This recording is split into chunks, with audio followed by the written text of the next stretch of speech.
Ohms anden lov af Ida Leil og Katrine Gregersen. Formålet det er at undersøge, om Ohms anden lov gælder for et batteri. Og der vil vi bestemme tre vigtige konstanter for et 1,5 volt batteri. Og det er den elektromotoriske kraft, altså hvilespændingen, og den indre resistent, den maksimale strømstyrke. Og udover det, så vil vi også gerne se på effekten, der afsættes i den ydre modstand, hvor vi gerne vil bestemme den maksimale effekt for vores batteri. Jeg vil gerne udlede Ohms anden lov, og det gør vi ved hjælp af Ohms første lov, som er spændingsforskel lige med resistans gange strømstyrke. Det kan så opdeles i indre spændingsforskel lige med indre resistans gange strømstyrke, og ydre spændingsforskel er lige med ydre resistans gange strømstyrke. Og så ved vi, at hvilespændingen er lige med indre spændingsforskel plus ydre spændingsforskel. Og det kan så sammenskrives til Ohms anden lov, som er hvilespændingen lige med indre resistans gange strømstyrke plus ydre resistans gange strømstyrke. Som sagt ved vi, at Ohms anden lov er hvilespænding lig indre resistans gange strømstyrke plus ydre resistans gange strømstyrke. Samtidig ved vi, at polspændingen er lig med den ydre spændingsforskel. Derfor gælder der, at polspændingen lige med den ydre resistans gange strømstyrken for en resistor.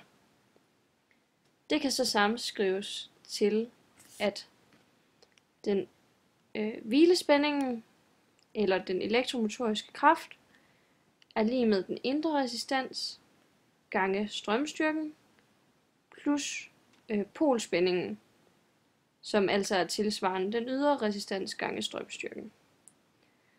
Da vi gerne vil arbejde med det her som en lineær regression, isoleres U-pol, hvor at vi så får U-pol lige med den negative værdi af den indre resistans gange strømstyrke plus den elektromotoriske kraft, hvor at den indre resistans og den elektromotoriske kraft bliver to konstanter. Polspændingen bliver derfor en funktion af strømstyrken. Her har vi så vores kredsløb, som viser et batteri, og et voltmeter, som viser spændingsforskellen, og så er der tilkoblet et amperemeter, som måler strømstyrken. Så har vi en resistor, som angiver modstanden, og hvis man ændrer modstanden, så ændres spændingsforskellen og strømstyrken. Så har vi fundet en masse værdier for polspændingen og for vores strømstyrke. Og det er tilhørende værdier for en given modstand, hvor modstanden er urelevant for vores beregninger.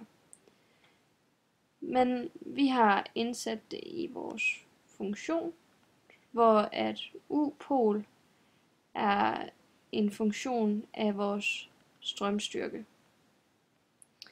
Og herved har vi fået en lineær regression, som giver os, at f af x, altså vores U-pol, lige med den negative værdi af den indre resistans, som er 0,393 ohm gange strømstyrken, plus den elektromotoriske kraft, som er 1,36 volt.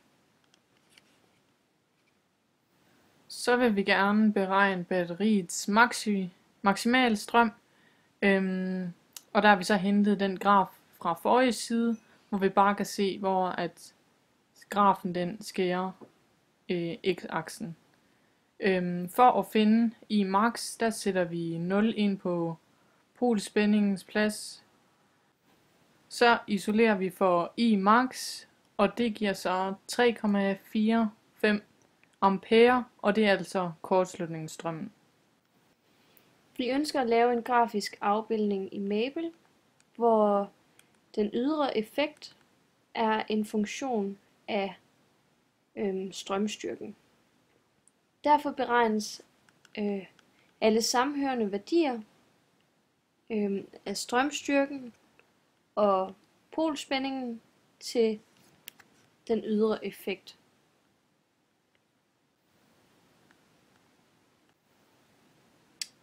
Her har vi så den ydre effekt som funktion af strømstyrken, hvor det er afbildet i en graf. Vi ved fra før, at den ydre effekt er regnet som polspændingen gange strømstyrken, hvilket giver os, at fra den forrige funktion, at polspændingen, som blev beregnet ved dette, gange I, er lige med den ydre effekt. Nedenfor ser vi, at parentesen er blevet ophævet, altså hvor at strømstyrken er ganget ind i hvert led. Som sagt er det stadigvæk med den gamle funktion af polspændingen. Gangen nedenunder har vi fået en ny regression til at beregne den ydre effekt som funktion af strømstyrken. Her har vi brugt regressionen for et andengrads polynomium, da vi vidste, at det var det, der var tale om, i hvert fald ifølge den teoretiske viden, vi har.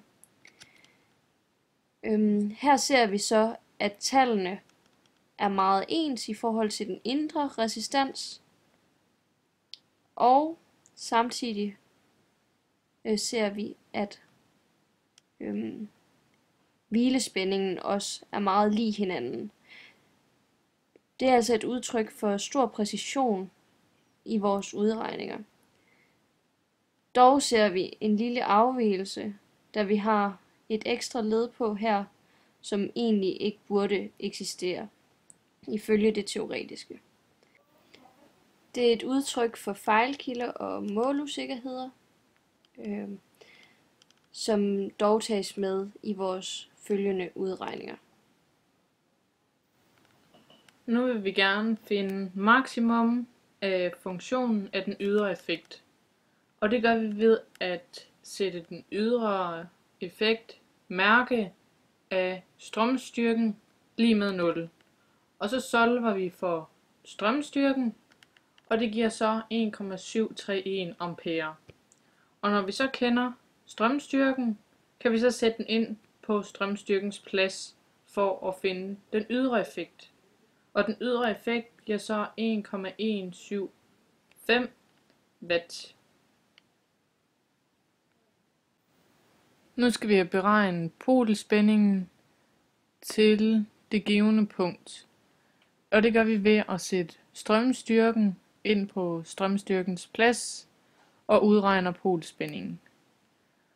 Og derefter skal vi have udregnet den ydre resistans, og det kan man gøre ved at tage polspændingen divideret med strømstyrken, og det giver så 0,39 ohm. Nu vil vi gerne snakke om vores målusikkerheder og fejlkilder. Der kan forekomme nogle målusikkerheder ved vores apparatfejl eller apparataflæsning, hvor at vi vurderer, at der kan komme en fejlaflæsning på plus minus 0,01 ampere. Og tilsvarende ved voltmeteret kan der komme en afvigelse på plus minus 0,01 volt. Med hensyn til vores batteri vil vi have en umiddelbar forventet skæring i vores første regression ved en polspænding på 1,5 volt, da vi arbejdede med et 1,5 volts batteri. Dog var skæringen ved 1,36 volt. Det skyldes højst sandsynligt en mistet virkning i batteriet. Dette kan man kalde for en form for fejlkilde, da den trækker i en bestemt retning på regressionen. Dog i praksis giver det bare, at vi arbejder med et 1,36 volts batteri i stedet. Alt i alt giver vores målusikkerheder og fejlkilder mere eller mindre upræcise regressioner, som kommer til udtryk i de konstanter, regressionen giver. Vi vurderer, at vores målusikkerheder og fejlkilder ikke er bemærkelsesværdige, så derfor vurderer vi, at de resultater, vi har fået via vores regressioner, er pålidelige. Vi har fundet ud af, at Ohms anden lov gælder for et batteri, og konstanterne for et 1,5 volts batteri er den elektromotoriske kraft 1,358 volt, og så den indre resistans er 0,39 ohm, og til sidst har vi fundet ud af, at den maksimale strømstyrke er 3,45 ampere. Og så har vi også fundet ud af, at den maksimale ydre effekt er 1,17 watt.